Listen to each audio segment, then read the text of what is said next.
सभी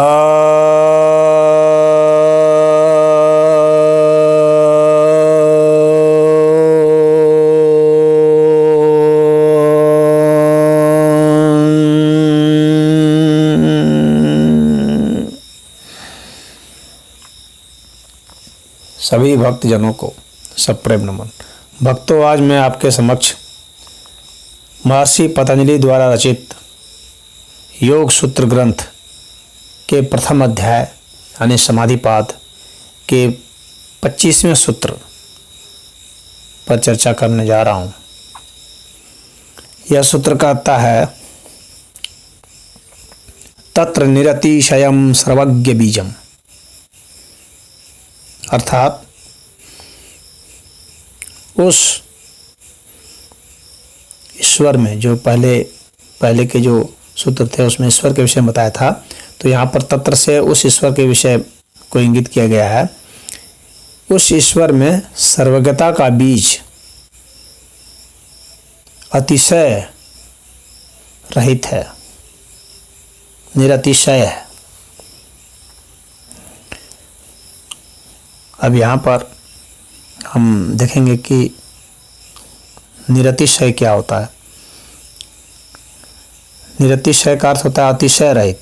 अतिशय का मतलब है कि जो चीज़ कुछ बढ़ती रहती है, कोई भी चीज़ है, कोई पदार्थ, कोई वस्तु है, वो बढ़ती रहती है, कुछ न कुछ उसमें जुड़ता रहता है, तो उसका आकार, प्रकार, मात्रा, चाहे आयतन, उसका बढ़ता रहता है। तो जब तक बढ़ता है तो वो सातिशय कहा जाता है। उसके बाद एक समय, एक सीमा आती है जिसके बाद कि वह नहीं बढ़ सकता, यानी वो असीम स्थिति को प्राप्त हो जाता है, तो वह निरतिशय है, यानी उसके बाद बढ़ने की संभावना समाप्त हो जाती है, क्योंकि वह अनंत हो चुका है। तो जब कोई चीज़ बढ़ के अनंत हो जाए तो इसका अर्थ है वह ईश्वर है।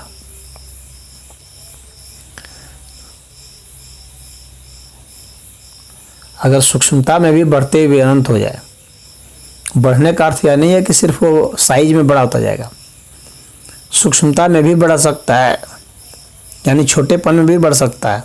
बढ़ते बढ़ते बढ़ते बढ़ते विलीन हो जाएगा, अनंत हो जाएगा, उसका अंत पता नहीं लगा पाएंगे। जैसे सूक्ष्म होते हुए परमाणु हो गया, परमाणुओं से भी सूक्ष्म हो गया। आजकल के क्वार्क, फोटोन वगैरह वगैरह जो है वहाँ तक पहुँच जाता है, इलेक्ट्रॉन तक पहुँच गया, इलेक्ट्रॉन से भी सूक्ष्म पार्टिकल में पहुँच गया, तो उसकी फिर सीमा नहीं आएगी। जब तक बढ़ रहा है तब तक तो सातिशय है। जब ऐसी स्थिति आ गई कि फिर अब जो है उसका अंत नहीं पा रहे, अनंत हो गया, तो निरतिशय हो गया। इसके बाद है सर्वज्ञ बीजम, तो सर्वज्ञता का बीज है। सर्वज्ञ का अर्थ होता है कि ज्ञान की एकदम ऊंचाई हो जाना, अनंत ज्ञान हो जाना, कोई ज्ञान बाकी नहीं रहे, कोई सूचना बाकी ना रहे। तो सारा ज्ञान जिसमें समाहित है, सारा नॉलेज, सारा संविधान, सारी सूचनाएं एक समय में आकर के अनंत हो जाती हैं। तो ईश्वर उसी को कहते हैं जिसमें कि सूचना अनंत हो जाए।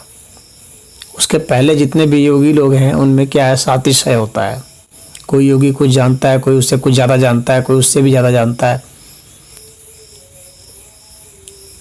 और इस तरह से वो बढ़ता जाएगा। एक समय ऐसा आएगा कि फिर वह नहीं बढ़ सकता। क्यों? क्योंकि वह अनंत हो गया।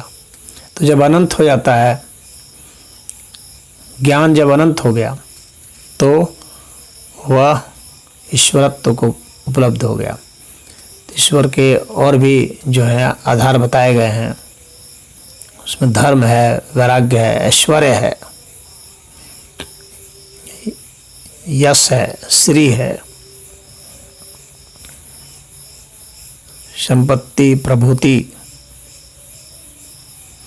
ये सब बढ़ते बढ़ते अनंत हो जाने चाहिए।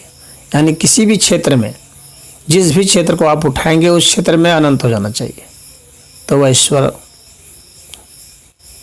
को इंगित करता है। तो ईश्वरत्व के लिए सर्वज्ञता है बीज, और इस सर्वज्ञता में सर्वशक्तिमत्ता भी है।